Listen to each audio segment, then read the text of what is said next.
Fala pessoal, tudo bem com vocês? Vamos falar sobre a continuação do Rally de Natal, que começou adiantado para o mercado americano e criptoativos em novembro e que não foi aberto para o mundo inteiro, foi muito concentrado nesses mercados, mas o contrário pode acontecer em dezembro. Dezembro é conhecido como um mês de sazonalidade forte e positiva para ativos de risco. Novembro, o rally foi forte em criptos e mercado americano. O restante não performou bem. Isso porque a eleição fez com que o mercado precificasse um Trump no poder, um Trump inflacionário, que vai dificultar o trabalho do Fed e que é benéfico para o dólar. Juro de 10 anos dos Estados Unidos saiu de 3,6% para 4,50%, hoje se distanciando desse patamar, agora meio enrolado entre a média de 200 dias e 50 dias, mas assim que tomar uma direção, o movimento pode ser grande. E o DXY, mesma coisa, saiu lá de 100 pontos para 108, bateu 108, agora abaixo de 106. Quem sabe estamos vendo, nesse presente momento, o DXY fazendo o topo entre 106 e 107 pontos. Lembrando, esse é um ativo com correlação negativa contra ativos de risco. DXY em queda é benéfico para muitos mercados. Poderia citar criptos, poderia citar commodities, bolsas emergentes, moedas globais e assim por diante. A minha ideia é dezembro, podemos ter a continuação do Rally de Natal, tanto para criptos quanto o mercado americano, e o início do Rally para aqueles que não desempenharam bem no mês de novembro. Esse vídeo será publicado em duas partes, essa primeira aqui aberta no YouTube e a segunda exclusivo para membros. Tenho aqui na minha esquerda algumas anotações, a dos membros está aqui embaixo. Vamos começar com um overview do que aconteceu nos últimos 1 ou 2 dias em termos de indicadores econômicos lá nos Estados Unidos. Gini do Fed de Atlanta acelerou novamente na leitura de hoje, isso foi atualizado há poucos minutos atrás, para 3,29% no quarto trimestre de 24. Esse aqui tem sido o melhor indicador, o mais assertivo de todos, para antecipar ou prever o crescimento dos Estados Unidos. Semana passada acompanhamos aqui ao vivo a publicação do PIB do terceiro tri. Esse é um dado antigo, eu acompanho por curiosidade, eu gosto. Publico aqui as minhas análises e, pelo visto, vocês gostam também. Só que é um dado antigo. A diferença entre a publicação de um PIB antigo e esse modelo do GDP Now do Fed de Atlanta é que ele é referente ao presente trimestre, quarto tri de 24. E com esse indicador voltando a acelerar, difícil falar numa economia frágil nos Estados Unidos. Lembrando que ao passo que os dados são divulgados, tipo vendas do varejo, produção industrial, os PMIs, esses números eles atualizam o GDP Now. Então, ainda estamos no início das publicações de indicadores de outubro e novembro. Esse dado vai mudar até o fim de dezembro, mas vale a pena acompanhar. Por enquanto, o dado sinaliza uma economia bastante sólida. Falando em termos de mercado de trabalho, pedidos iniciais saíram hoje de manhã, não tenho o que comentar. Enquanto permanecerem estáveis nesse patamar de 210, 220, 230 mil por semana, o mercado de trabalho não está demitindo absurdamente e é muito difícil de comentar ou de antecipar um payroll extremamente fraco nos Estados Unidos.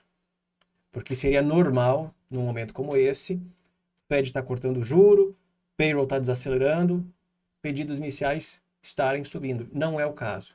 Tanto que nós já montamos estudos por aqui.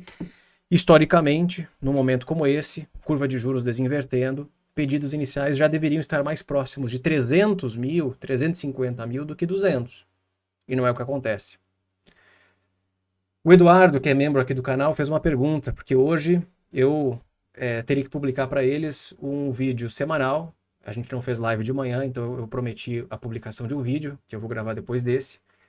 Pedi perguntas, sugestões de assuntos que vocês gostariam que eu comentasse. A pergunta dele foi: expectativas para o payroll de amanhã, porque é o indicador mais importante da semana.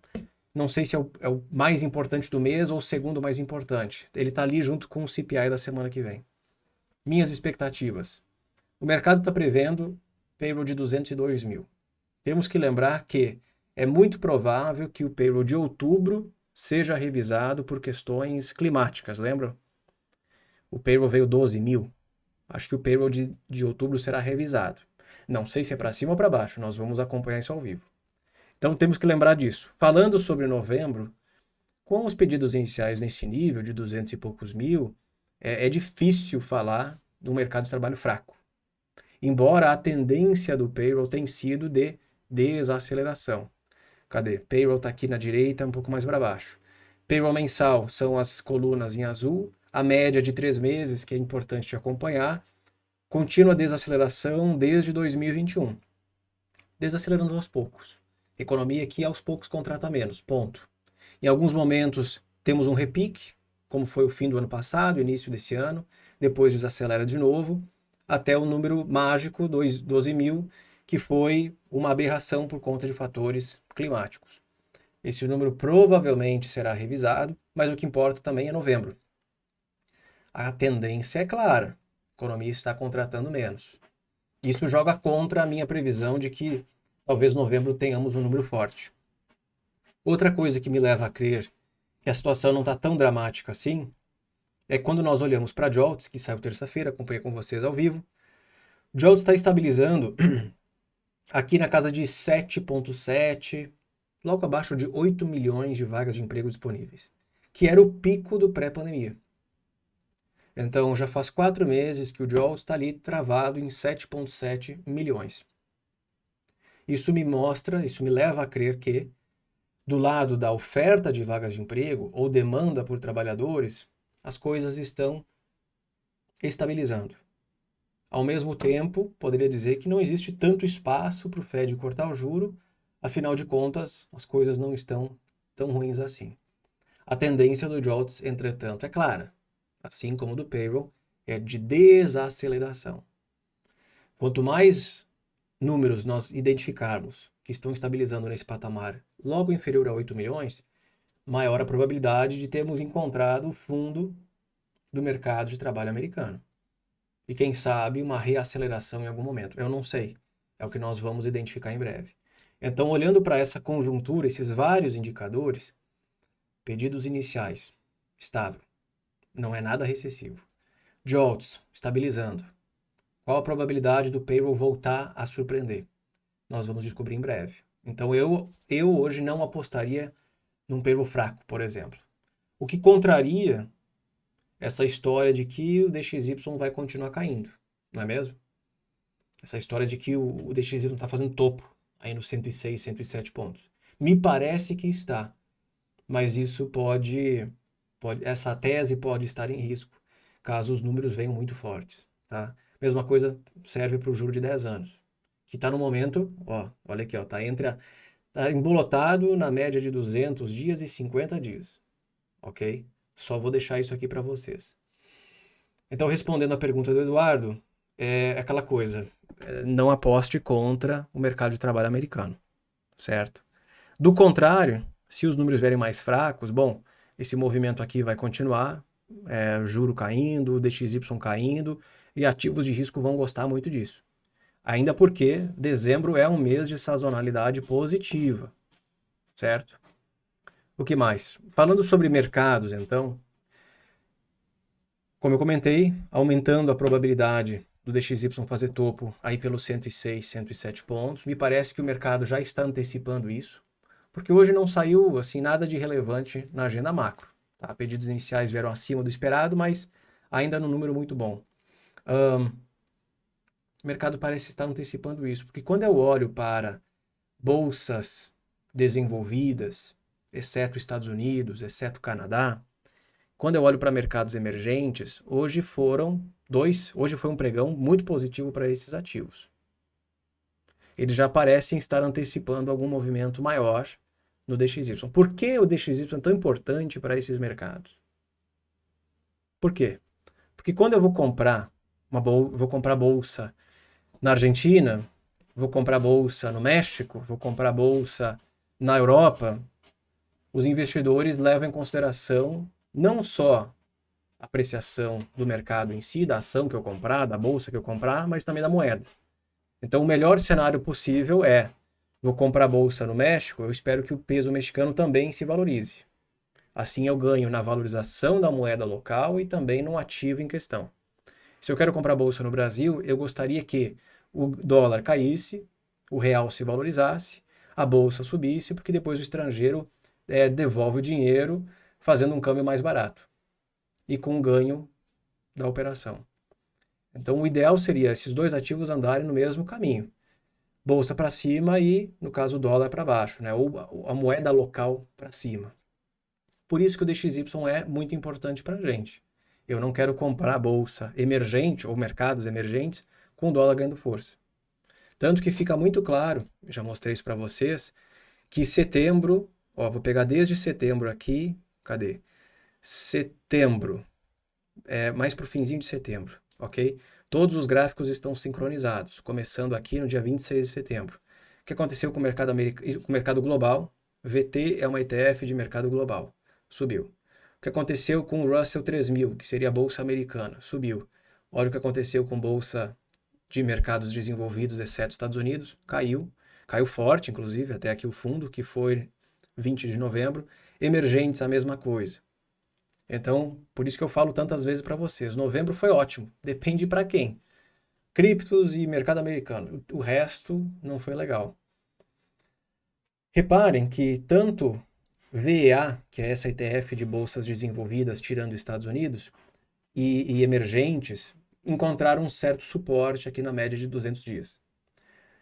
O VA perdeu um pouco o suporte por alguns dias, de 12 de novembro até 29 de novembro, então a segunda metade do mês passado negociou abaixo da média de 200, mas emergentes ganharam suporte ali. Então, mais uma coisa que me leva a crer que o mercado está antecipando a desvalorização do dólar, ou melhor, um enfraquecimento do dólar, e a um rally de Natal mais abrangente, não concentrado tanto em Estados Unidos, tá? Outra maneira de identificar isso, eu coloquei aqui no Coifin a rentabilidade do S&P 500, dos mercados emergentes desenvolvidos nos últimos 5 dias. O problema de fazer essa análise é que nos últimos 5 dias pega aqui 29 de novembro. Eu queria pegar o mês de dezembro, porque desde o primeiro dia do mês, o primeiro pregão, que foi na segunda-feira, eu percebi mercados emergentes subindo mais do que mercados desenvolvidos subindo mais que Estados Unidos. Pô, interessante, né? A ideia é acompanhar o comportamento desses ativos num mês que é conhecido por ter uma sazonalidade forte. Mas de qualquer maneira, pegando aqui os últimos 5 dias, então desde sexta-feira, que não era dezembro, mas tudo bem, mercados desenvolvidos subindo 2,88, emergentes 1,63 e S&P 1,41. Será que estamos finalmente identificando a recuperação desses dois mercados contra o mercado americano? Tá? Me parece que sim, o mês de dezembro começou assim. Então amanhã eu farei a mesma análise, pegando os últimos 5 dias, então vai excluir 29 de novembro. O primeiro dia dessa análise será 2 de dezembro, aí sim eu tenho só dezembro aqui acompanhando.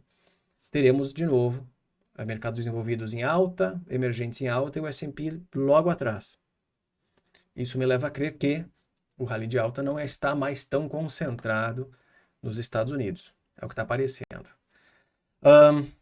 Para quem fala em criptoativos, Bitcoin, nessa madrugada, rompeu os 100 mil dólares. Agora acabou de perder, faz instantes que isso aconteceu. Eu estou gravando, vocês vão assistir um pouco mais tarde, mas enfim. Chegou a bater o que? 113,700, alguma coisa assim. Então na madrugada rompeu os 100 mil dólares, a unidade. Se vocês acham que o rally de alta acabou, acho que se o DXY continuar caindo, o rally tende a continuar forte. Até porque eu já mostrei para vocês outras vezes, em ciclos anteriores de DXY porrando para baixo, criptoativos se deram muito bem. Bitcoin, eu não vou falar de criptoativos que eu não sei. Bitcoin, que tem um histórico mais longo, se deu muito bem. Isso aconteceu poucas vezes, porque o histórico do Bitcoin é pequeno. Então, desde 2010, 11, 12, por ali, eu só identifiquei 2, talvez 3 períodos de DXY forte para baixo. Bitcoin reagiu muito bem. Então, para quem acha que o rally de alta acabou, lembre-se que dezembro é um novo mês, é um mês benéfico para ativos de risco. E com esse movimento aqui de queda do DXY seria maravilhoso, ok? S&P 500 renovando máximas históricas, já mais de 50 renovações de máxima histórica só em 2024. Quando eu olho para os indicadores de valuation do S&P, eles estão esticados, não tem nenhuma dúvida disso. Pega o CAP Ratio, pega o PL. Ontem um cara postou A relação price to book value, que é preço em relação ao valor contábil, está ultrapassando 5, alguma coisa valor contábil, 5 vezes alguma coisa valor contábil, maior nível desde 2000. Entretanto, se eu estivesse aqui para falar de um mercado eufórico, alavancado, muito entusiasmado, eu não acho que seja o caso por enquanto, porque o Russell não está acompanhando. Novembro foi excelente para Russell, sem dúvida alguma, foi muito bom, deu para ganhar dinheiro nisso. Agora, travou. Já faz uns dias que travou. Então, para eu falar em mercado sobrealavancado, eufórico, não é só S&P 500 em alta que me faria identificar isso. São empresas lixo subindo muito forte. E a gente já sabe, eu já falei para vocês, Russell é composto, o Russell 2000 é composto por muita empresa ruim.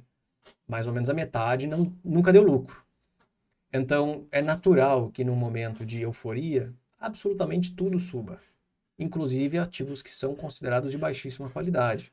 É ali que o pessoal gosta de alavancar e fazer dinheiro. Eu lembro aqui no Brasil, 2021, que era o fim do bull market daquela época, pós-Covid, juro a 2% aqui no país, tinha pessoal que vendia curso de como operar meme stocks não, microcaps. O pessoal vendia curso de como operar microcaps, empresas que não têm liquidez. O cara fazia dinheiro. Se você pega a tendência de alta em um mercado eufórico, dá para fazer muito dinheiro. Triplicar, quadruplicar e aproveitar a tendência e o sentimento do mercado de euforia. Mas quando acaba a festa, se você não sai antes da festa acabar, é bem provável que a polícia chegue.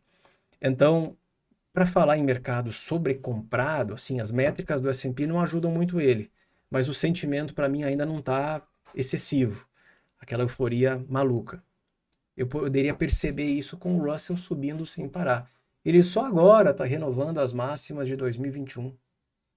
Tem muita coisa para acontecer ainda, na minha opinião. E o ouro? Cadê o ouro? Ouro caindo 0,80 hoje. O ouro, que é um dos melhores ativos do ano, bateu o S&P 500, subiu muito forte. Ninguém mais fala do ouro. Eu percebi isso já faz alguns dias, tá? Fez máxima histórica ali no finzinho de outubro.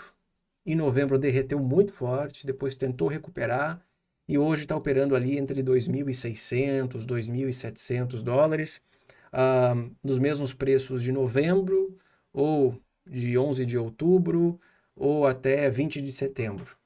Vocês que acompanham o ouro, o que aconteceu com o ouro? Será que alguma coisa mudou no cenário macro que colocou em risco os fundamentos do ouro para esse ano de 24? Não que o ouro agora não sirva de nada, mas que colocou em risco os fundamentos desse trade que muita gente fez em 2024. Até então se falava que o ouro estava subindo porque o juro americano estava caindo, porque o dólar estava se desvalorizando e porque o Fed ia cortar a taxa de juro. Ele renovou máxima histórica ali nos dias fim de outubro. Novembro, Trump foi eleito, juro americano disparou, dólar disparou, o ouro corrigiu. Agora o contrário acontece com esses dois ativos. O juro está caindo, o DXY está caindo, mas o ouro está meio travadão. Eu não sei, eu não acompanho tanto ouro assim quanto vocês, mas a galera que acompanha o que está acontecendo com o doutor ouro, ok? Então a minha avaliação seria mais ou menos essa, tá? Novembro foi um mês ótimo, mas para poucos, criptos e mercado americano. E parece que dezembro pode ser ótimo para mais ativos, mais investidores, mais mercados e não só concentrado em dois, ok? Muito importante acompanhar esses dois caras aqui, DXY e juros. E eles vão reagir bastante aos indicadores macro. Os dois mais importantes para esse final de ano são o payroll, que sai amanhã. Payroll, que eu digo, é o relatório de emprego. E também o CPI, da semana que vem. Esses dois dados podem definir o que o Fed fará com a taxa de juro em dezembro. Existe uma pequena probabilidade de manutenção, mas que até o momento desses dados serem publicados, eu acho que está aberta. A porta para o Fed parar de cortar juro ou cortar 25 está aberta e vai depender desses números, certo? Agradeço a participação de vocês, deixe o seu like nesse vídeo, inscreva-se no canal e caso queira acompanhar o restante desse conteúdo no segundo vídeo, considere se tornar membro aqui da comunidade do YouTube, porque agora nós vamos falar sobre ativos que eu tenho operado ultimamente. Quero falar um pouco mais sobre o Brasil, o mercado tá maluco, e também sobre fundos imobiliários. Valeu, obrigado e até mais.